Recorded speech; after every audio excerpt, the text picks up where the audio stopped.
Welcome to the Barcelona Podcast, episode 131. Unvisible Opinions brought to you by the most influential voices in the FC Barcelona community. I'm Dan Hilton, and my guest today is a writer for The Athletic, as well as SoFoot and DW Afrique and a bunch of other publications. Today we are talking all things France and Lyons, so welcome to the program, Sophie Serbini. Hey. She's coming to us today from Germany, but generally from Paris, where she covers all things French football. And so depending on when you are tuning in, if you're looking for just the Lyon preview, that's going to be the second half of the show. But for everybody else listening, no matter what the time, today we've got a pretty good La Grande Pregunta.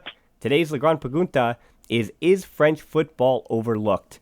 And it's not, as we've done in last week's, overrated or underrated, but overlooked in a sense that the way we view it, it seems to be, and this is where we'll start here, that Sophie, Ligue 1 is not seen with the same respect as the Premier League or La Liga or maybe even Bundesliga and Serie A, and that's what we're trying to get to the bottom of. I guess I'll start up from the top. Do you take issue with the question, or do you find that it might be that people are overlooking it maybe in certain markets or maybe not at all? I think it is overlooked, but honestly, I think it's pretty normal. I will say that it is the weaker league out of the 5 big European leagues, so I understand that it's not necessarily the league that we talk the most about. I think in certain area we still talk about it a fair bit. I think we talk about it when we talk about the young talents that the league has, because obviously it's one of the best league into producing talents. But yeah, I think we don't really talk about the league as something that exists. Like, we don't talk about the competition, which, fair enough, there is not really a competition right now. So I guess I understand, and I think most French medias will understand why we don't talk as much about French football as we talk about other leagues.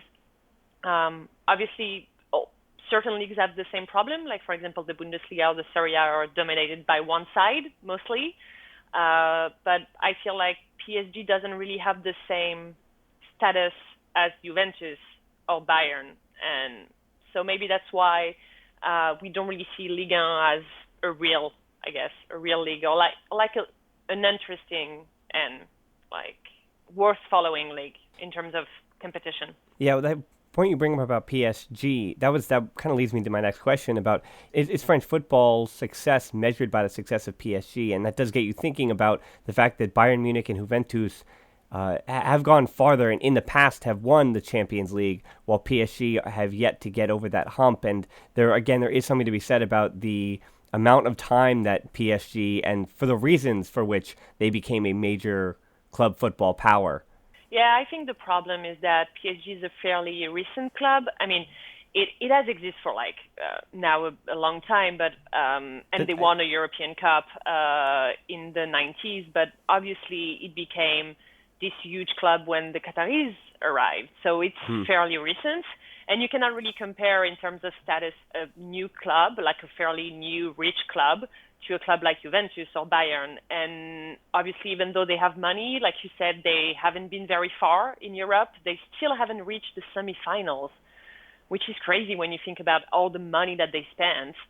So people don't really care, which I understand, because you have this huge club that has lots of money, but doesn't really have, I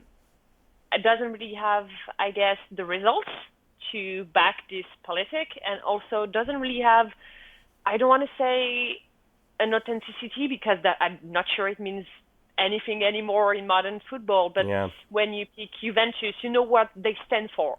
Or like Bayern, you know what they stand for. And PSG is just this club that has lots of stars that are not even French for the most part. So they don't really have, people don't know what they are, I guess. So until they're not winning that big title, I'm not sure people are going to be very interested in them. You don't have that culture, I guess. Yeah, they were created in 1970, and again, their history, the history that the global football knows about is even more recent. And the good point about PSG is that it doesn't seem as if they are producing. I mean, this is the whole issue about Adrien Rabiot, and we don't need to really get into him. Particularly, we talked about him on the show in the past when he was linked to Barcelona.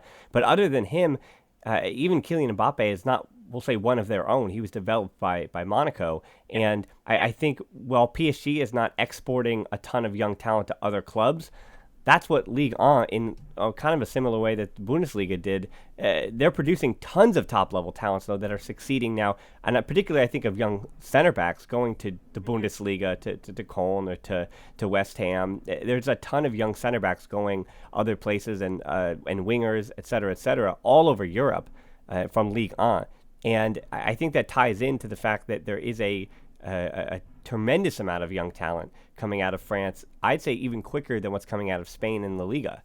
Yeah. I mean, this is the big assets of La Liga, and actually you can see that now they're building their marketing around it, around the fact that we have all these young talents. The big problem, I guess, is that Liga has a very hard time keeping those talents. So it's great because we export French football and people see what we're capable of, which is great, like especially, like you say, like for example in Germany, like lots of teams have French players right now, like Borussia Mönchengladbach and RB Leipzig. They have French players, and especially, like you say, in the defensive area, or like players who leave very young, like Samuel Mtiti did. But those players, they don't stay for a very long time in France, so it's great for, I guess, them.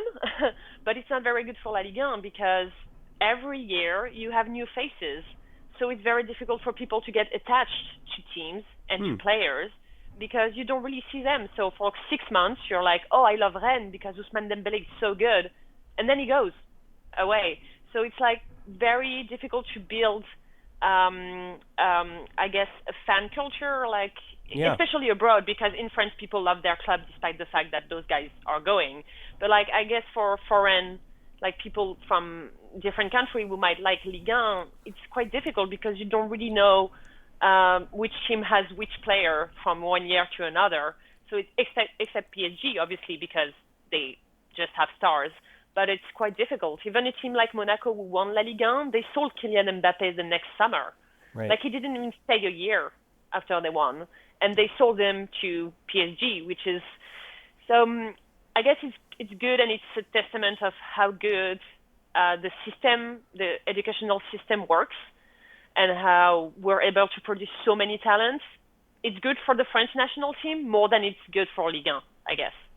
Yeah, that's a good point, that even within League, that if you're a team like Lyon or Marseille or Monaco, you're snatching up the other talent from teams, smaller teams, even with Strasbourg this year being 9th in the table, even Lille being 2nd at the moment. You'd expect that a bunch of their talents are either going to be sold internationally or throughout Europe, or they're going to be even picked up by the larger French teams that might not even be PSG, just Lyon and that. And you did bring up the World Cup as well, and I think that's a good point, that the French national team that won that World Cup, most of those players, and particularly the biggest of those stars, do not play in France. And that almost counts against Ligue 1 in the way that we can say, oh, France have these, and you saw all those graphics as well about France could have fielded, 3 or 4 different starting 11s that were good enough to compete at the World Cup, but yet the majority of those players, even if you go 40 deep, don't play in Ligue 1. And so that's kind of the question mark there. And on the other side of things, though,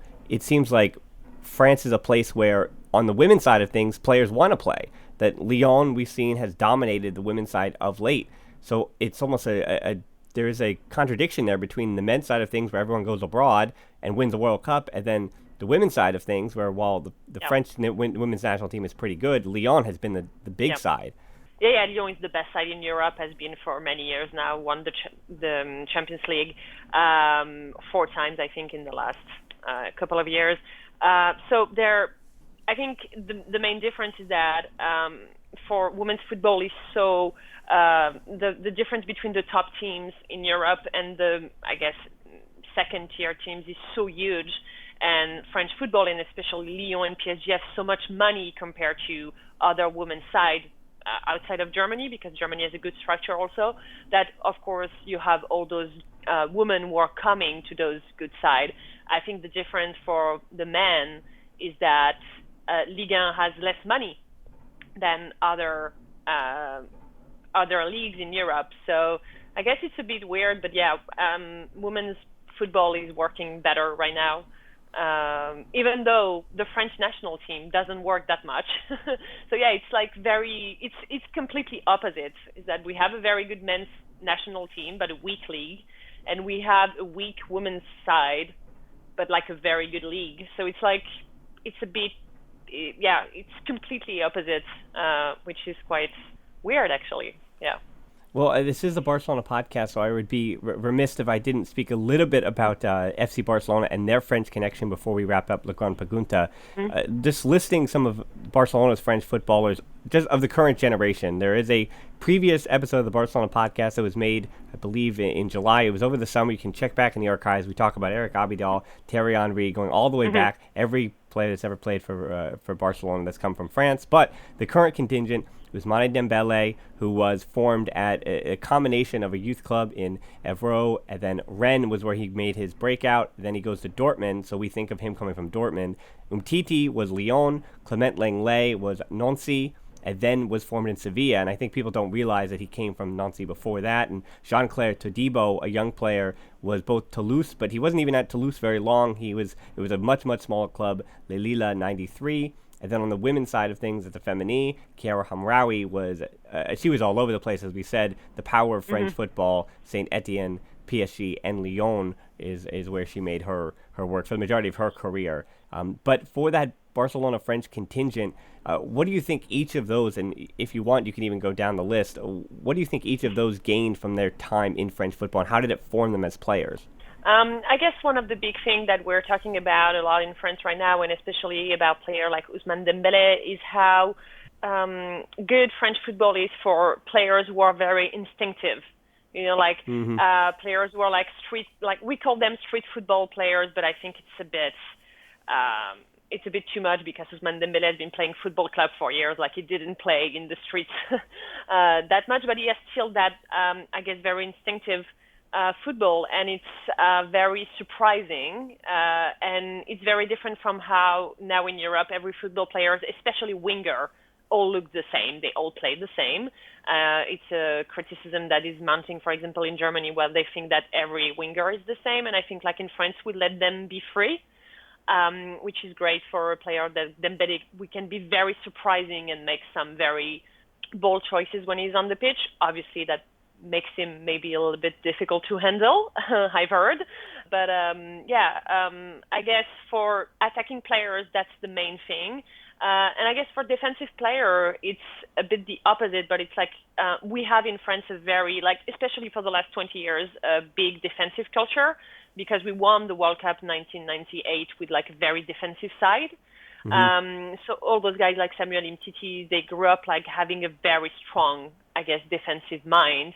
And but they're also like very good football players. And I think they, like all our defenders, are built to be very strong physically, but also they know how to handle the ball. And I think that's why Umtiti chose Barcelona, because I think he wanted to be in a club where he could be a strong defender, but also be a defender that played football. Like, because obviously in Barcelona, you have to be a very skilled football player at every step. And I think he kept, even now that he's in a team that has the ball more than Lyon used to have, but he kept this very, I think, strong defensive mindset, and to be very concentrated. And because we have I think we're mostly a defensive league, and even like people complained during the World Cup that we were a too defensive side, for example. So I guess, I guess it's like two different. We formed player in a very different way if they're attacking players or like defensive players. Yeah, I think that's true. I think I would agree that, as we brought up earlier, the majority of the exported talent at the moment from Ligue 1, a lot of the times they are playing the center back position.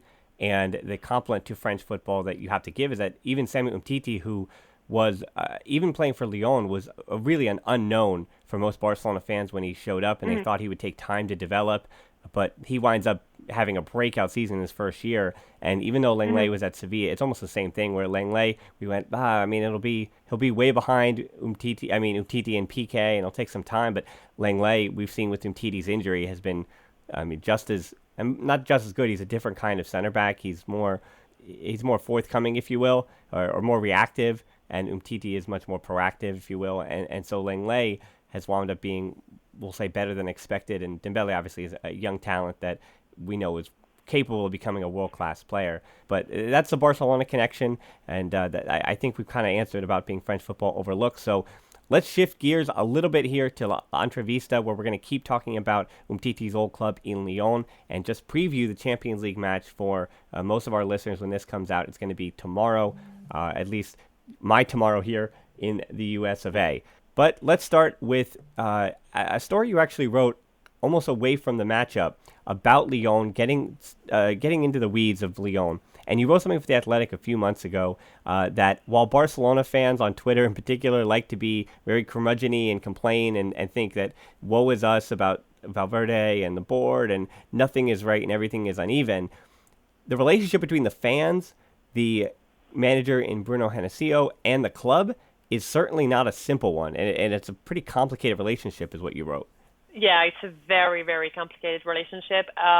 It started when Bruno Genesio was appointed as a replacement for Hubert Fournier in December 2015. And since then, it's been very complicated because Lyon fans wanted Lucien Favre, who is currently Borussia Dortmund's coach, and they wanted him.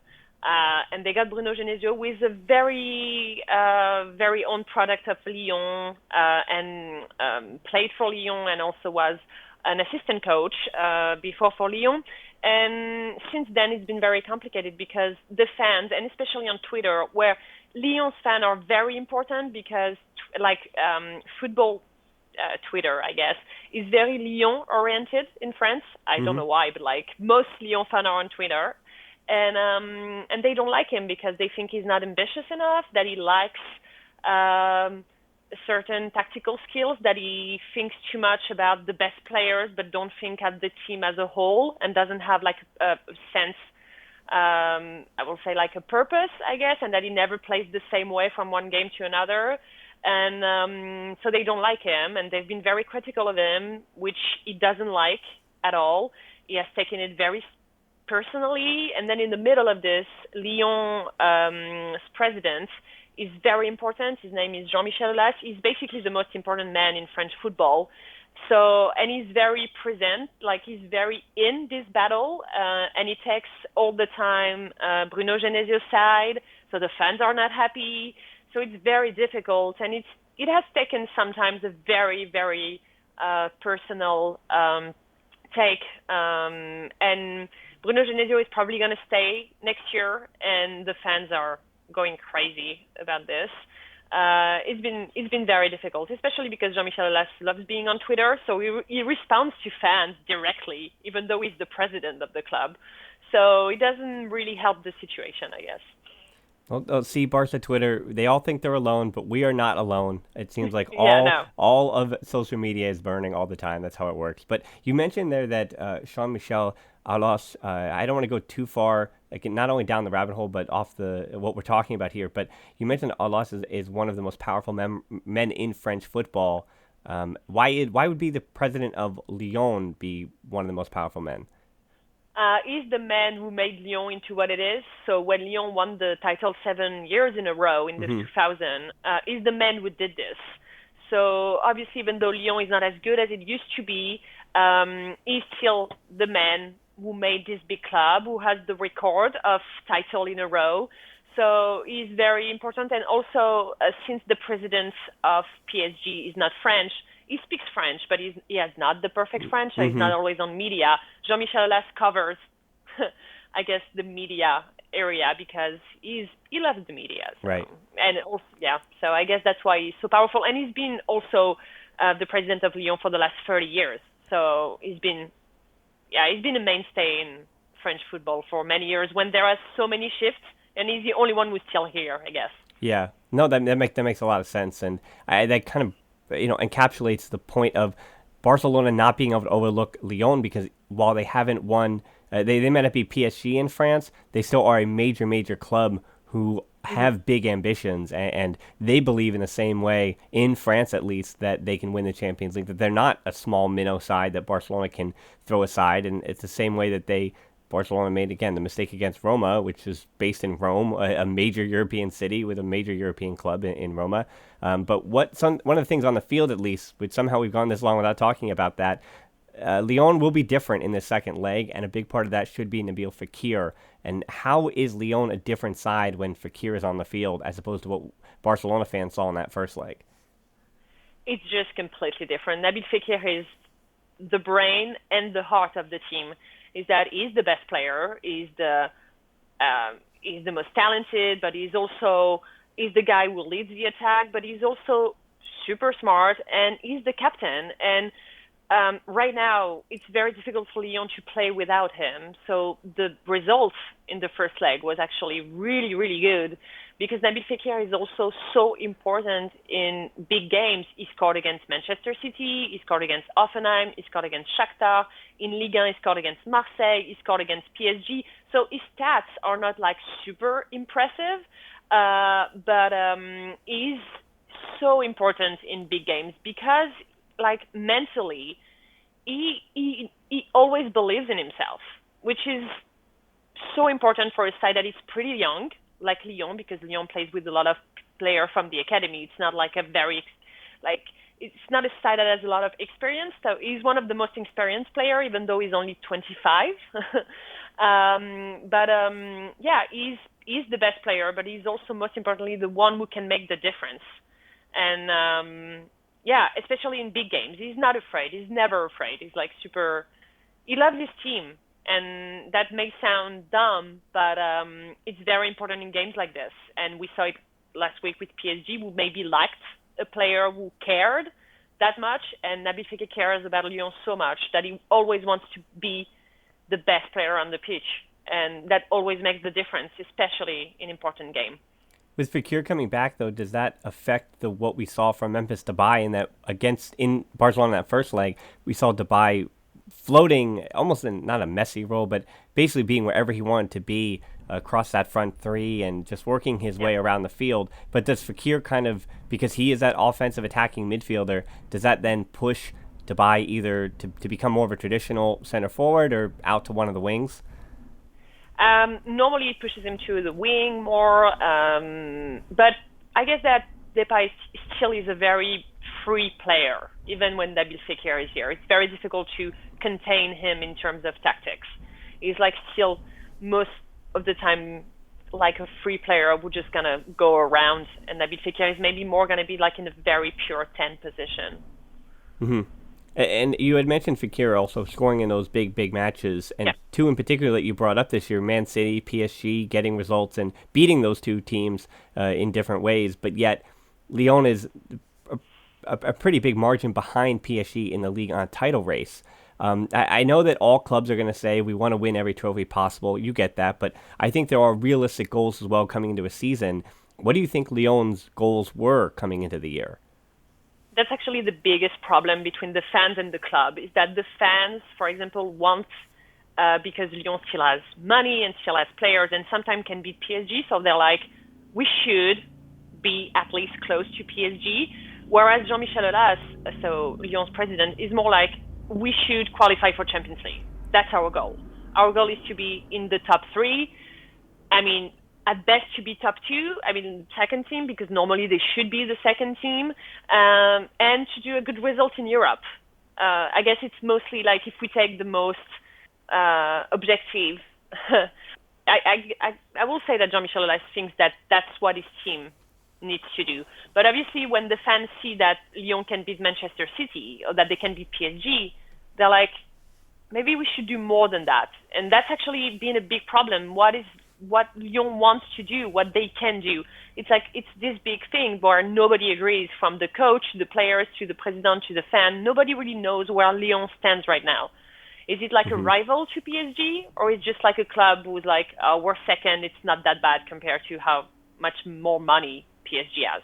Right. That makes sense. It does parallel, even as we talked about earlier, the other leagues, in that Dortmund this year winning the Bundesliga title race at the moment, but Bayern Munich is always lurking, and in the same way that PSG would never be able to get counted out in a title race, when Lyon might be counted out in that same title race. As we continue to talk, we've spoken about Fekir and Dubai already. But the three guys that I particularly want to get your thoughts on, I talked about this with another athletic writer and Kevin Williams when we previewed the first leg, but Tanguy Ndombele in the midfield, along with Houssem Aouar in the midfield, and then the left back Ferland Mendy. These three in particular, Mendy is the one that Kevin Williams not only spoke highly about, but hopes that Barcelona can bring as a left back. What do you think the ceiling is for all three of those players, and what does each of them do that kind of helps this Lyon side tick? Obviously, like every Lyon player, because it's one of the trademark of Lyon, is that they're very good technically. Like, it might sound simple, but like Lyon forms very good player who can do very different things, and I think that the three of them have that in common. I think that especially because you asked about Mendy, who is linked to Barcelona. I think when he moves forward, he's something else. And I will say that the fact that he can go inside, which is quite rare for defender. Like, he can, like on his left side, and he can come inside, which is pretty rare. You see that for wingers, but you don't really see that for defender, which is really good. He's still very, I guess a little bit like Ousmane Dembélé. He has a very fun football to watch, and he's not very still like in a box, where he's still very intuitive, I guess, as a player. And sometimes people think that he makes certain mistakes, which I think is more because he's young than anything else. And Bruno Genesio has said that they're trying to make him into a player that can be as good offensively as defensively. But I think, like, offensively in particular, he's very good. And I think for a side like Barcelona, which is like tend to have an attacking style of football, it can be very interesting. I think it will be a good fit for a team like Barcelona. I think the three of them can do great things. We'll see if they go this summer. I'm not sure, because Jean-Michel Aulas is a very tough negotiator when it comes to transfer. So he could maybe say maybe one of them will leave, but not all of them. And Nabil Fekir is pretty certain to leave. So I don't count on him selling like 5 players. Mm-hmm. I think it will be too much. But I think it's all going to depend on the money more than anything else, to be honest. But I think they can, all three of them, go to top clubs. I mean, most Lyon players are built and formed to go to big clubs. That's one of the main thing about Lyon. They know they cannot keep the guys, so they tend to form them to be very intelligent and very and players that, and you said it about Samuel Umtiti, who can be capable of adapting very quickly to new environments. And most of their players go abroad and succeed because they know how to do it. They've been trained for this. Like, they know they're not going to spend their life in Lyon. So they're ready for the next step most of the time. I mean, some of them struggle, but most of them succeed when they go abroad. Yeah, and I do think of Fekir and the will he, won't he to Liverpool last year, and how Aulas really did stick his heels in, and it looked like it was a done deal, and then it wound up not happening. And you're right. I think looking back on the Umtiti deal, even, that it looks like a bargain at this point.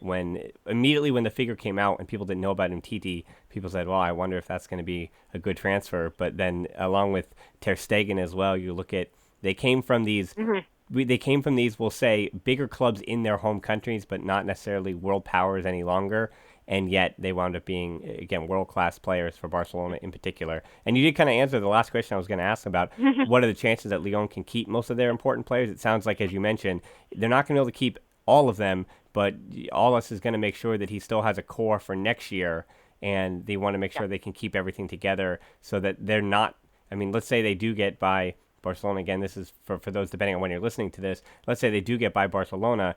He wants to make sure that, unlike Monaco of late, that you don't see that team completely stripped of what it was, and make sure that they can continue to be a top 3 side in Ligue 1 next year as well. Well, Sophie, that kind of wraps it up. Thanks so much for talking through this with me, and on my end, we had some construction here. On your end, we had some internet connectivity, which obviously the listeners aren't going to hear about, but we got through it. And I thank you so much for joining the show. Where else can people find you? I just want to give you a little time to plug yourself. People can find me on different medias, like you said, I write for the Athletic on Ligue, and I write also on French medias like SoFoot, and I write for African media, German-based, but African media, Deutsche Welle. And I talk about Ligue and a bit of Bundesliga also. So. Well, Sophie, thank you so much for giving your expertise today. And you can obviously find her, the link to Twitter where she has the links to everything that she does here. That is going to be in the show notes, along with where you can check out for us to subscribe to the show. And you can just tap in your app and check out the show notes for that. You can find us on social media too. We're on Twitter at the Barcelona Pod or at HiltonD13 for me, and on Instagram at the Barcelona Pod. Our closed Facebook group is tbpod.link/group. Deeper dives and discussions. You can help us out on Patreon to continue making these shows at tbpod.link/Patreon. We're also on YouTube now at the Barcelona Podcast, so please subscribe there, and you can check us out and hit that subscription button in all of the different ways and formats that really helps us. So thanks so much for listening to the Barcelona Podcast. Until next time, we'll talk to you soon, and forward to Barca.